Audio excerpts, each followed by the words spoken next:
At the beginning of the movie, we see a young woman named Juyun, and we learn that today is her birthday. Her car breaks down in the rain, so she waits for a tow truck to arrive. While waiting, she's on the phone with her husband, Soo-hyun, who we find out works as a secret agent for Korean intelligence. Unfortunately, because of his job, he can't be with her on her birthday. After a while, a strange man approaches and asks if she needs any help. She thanks him and explains that she's already called a tow truck that's on its way. But the man insists, almost unnaturally, that he should help her, pressuring her to open her car window. Feeling uneasy, Juyun refuses and calls her husband to tell him what's happening. Soo-hyun warns her not to open the window and to wait until the tow truck arrives. Once the stranger realizes she's not going to let him help, he suddenly disappears from sight, only to reappear moments later, smashing her car window with a hammer. He attacks her viciously, striking her in the head until she passes out. He then drags her to a remote, deserted area, strips off her clothes, stuffs her body into a plastic bag, and grabs a cleaver, ready to kill her. Juyun pleads with him to spare her life and tells him she's pregnant, but the psycho shows no mercy. He brutally murders her and chops her body into pieces.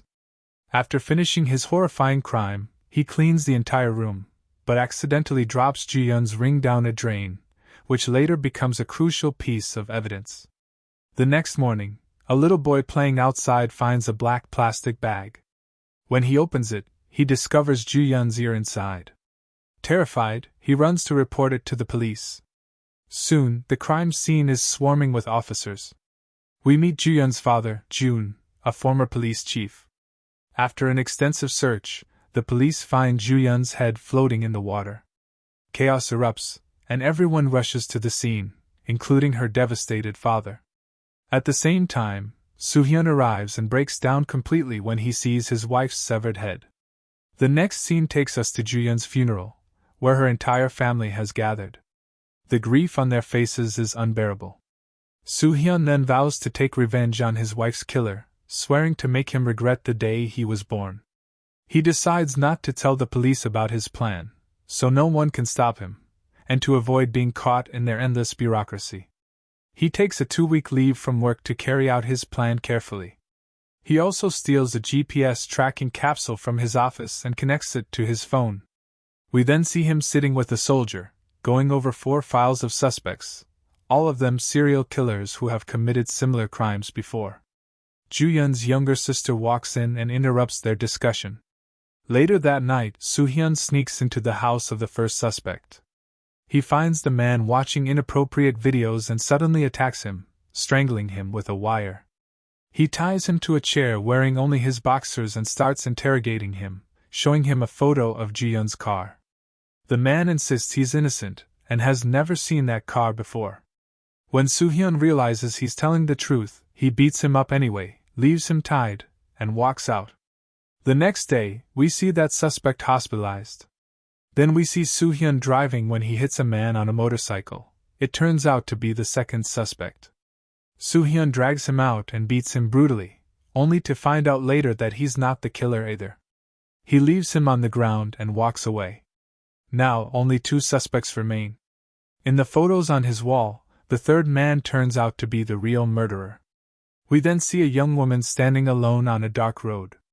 The crazy killer drives by and offers her a ride, saying he can drop her off. She politely refuses, saying she's waiting for the bus. He tells her that no buses pass through that road at this hour. Hesitant at first, she finally agrees and gets in his car. After driving a short distance, he stops in an isolated area, pulls out his hammer, and hits her on the head, just like he did with Juyun. He drags her to his place, strips her clothes, and dismembers her body with savage cruelty. Meanwhile, Soo-hyun manages to track down the killer's family address. He visits them, pretending to be an insurance officer verifying a claim filed by their son. The mother, who hasn't seen her son in a long time, shows him pictures of the boy when he was young. She's shocked when Soo-hyun shows her what he looks like now.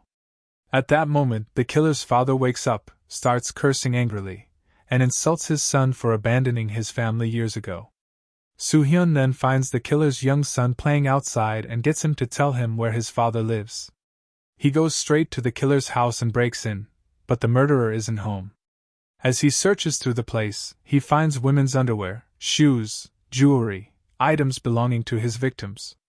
That's when he realizes he's dealing with a truly deranged psychopath.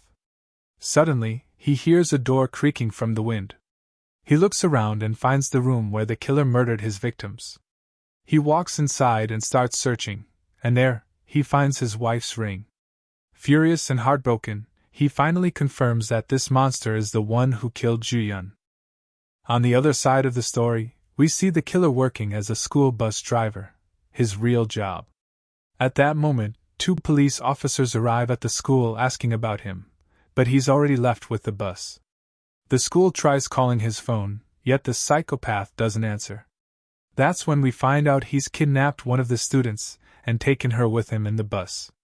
The killer drives the girl to an isolated, abandoned place that looks like an old daycare. There, the monster starts touching her and harassing her, getting ready to assault her, but Soo-hyun arrives just in time, calling out the killer's name. Shocked, the murderer freezes. We realize Soo-hyun had been secretly following him all along until he tracked him to that spot. The killer lunges at Soo-hyun with a knife, but Soo-hyun, a highly trained agent, dodges every strike. Eventually, he overpowers the killer, slams him to the ground, and wraps a plastic bag around his head until he passes out.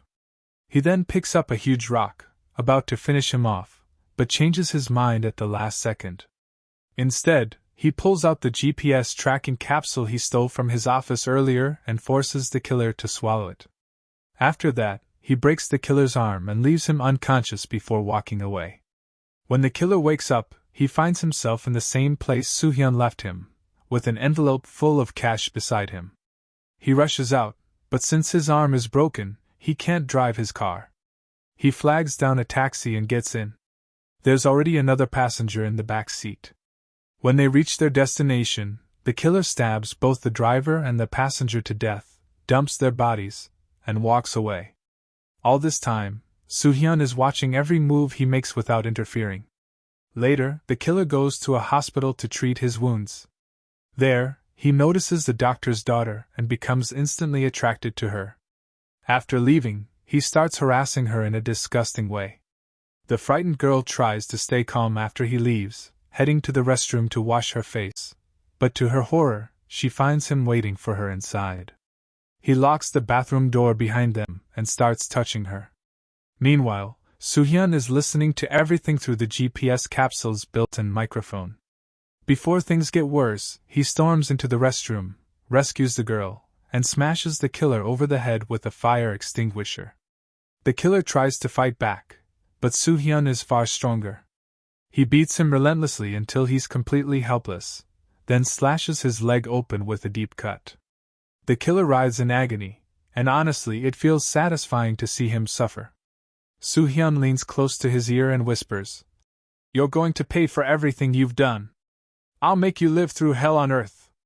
At that moment, we understand why Soo-hyun didn't kill him the first time. He wanted to make him suffer slowly, not give him the easy way out. The next morning, the killer is covered in blood and injuries, desperately searching all over his body for the tracking device but can't find it. He then goes to a friend of his, who turns out to be a deranged cannibal. Meanwhile, Soo-hyun gets a call from his father-in-law and his late wife's sister. They both plead with him to stop his path of revenge and turn the killer over to the police, but Soo-hyun refuses to listen and hangs up. We then switch to the killer and his cannibal friend having dinner together, happily feasting and talking about their past. The friend tells him that Soo-hyun is just like them. He also enjoys torturing people, but the only difference is that Soo-hyun targets criminals. He adds that Soo-hyun must be after revenge because the killer murdered someone close to him. At that moment, the killer suddenly remembers the wedding ring on Soo-hyun's finger and realizes it's the same one Ju-hyun used to wear.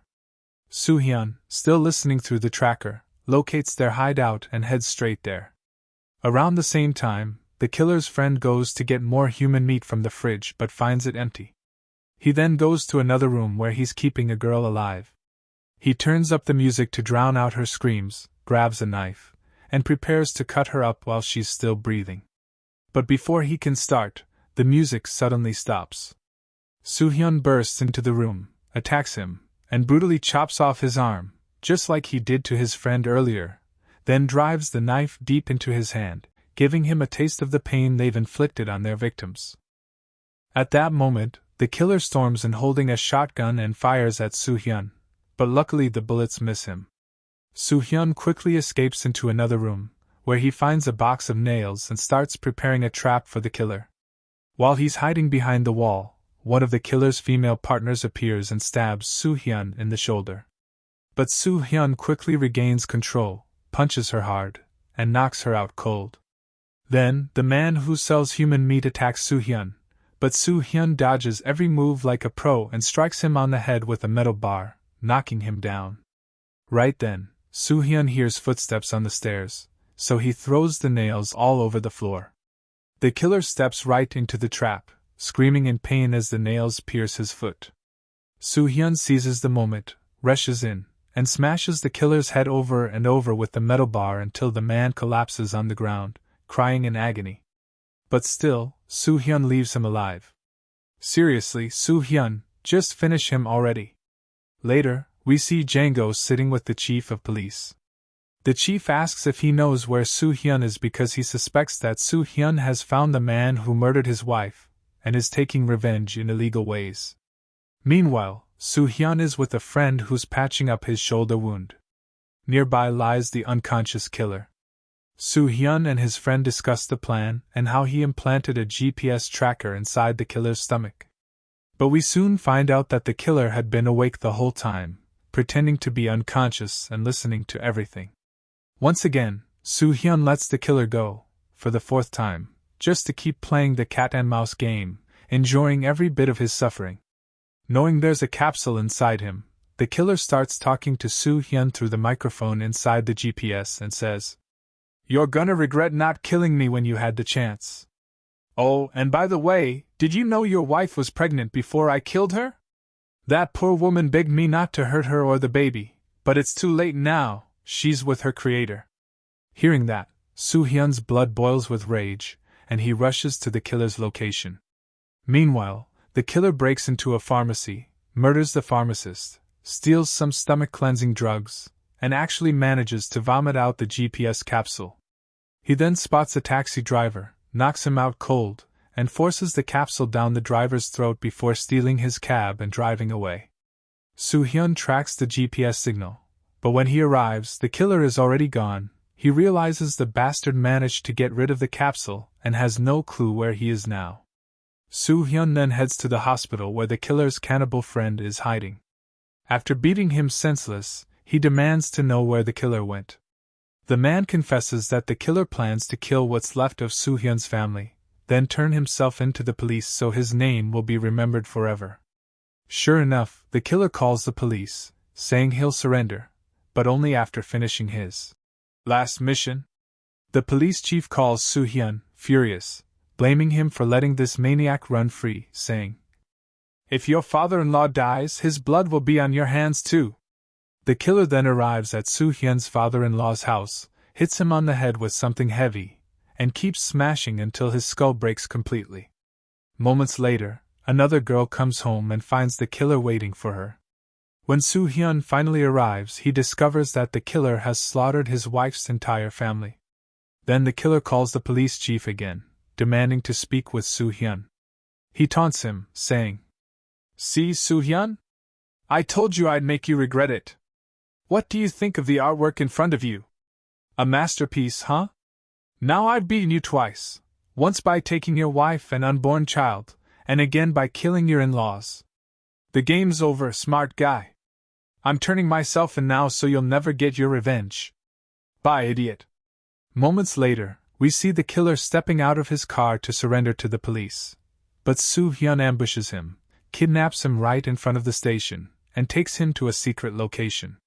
There, he tortures the killer for everything he's done.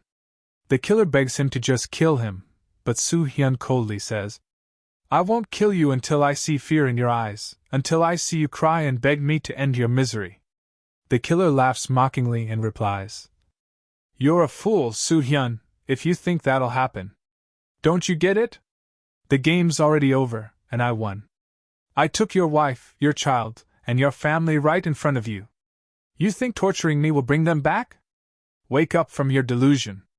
At that moment, Soo-hyun's eyes fill with tears. Deep down, he realizes the killer is right. Nothing can bring his loved ones back. He walks away silently but sets up a deadly mechanism in the room so that if anyone opens the door, it will decapitate the killer instantly. He then notifies the killer's family about the location. When they arrive and open the door, the trap goes off, the killer's head is sliced clean off and rolls across the floor, stopping right in front of his mother, father, and son. In the final scene, Soo-hyun breaks down in tears, overwhelmed with regret. He realizes that his obsession with revenge has turned him into a monster just like the man he hunted. And that's how our movie ends. If you enjoyed it, don't forget to hit the like button and subscribe to the channel.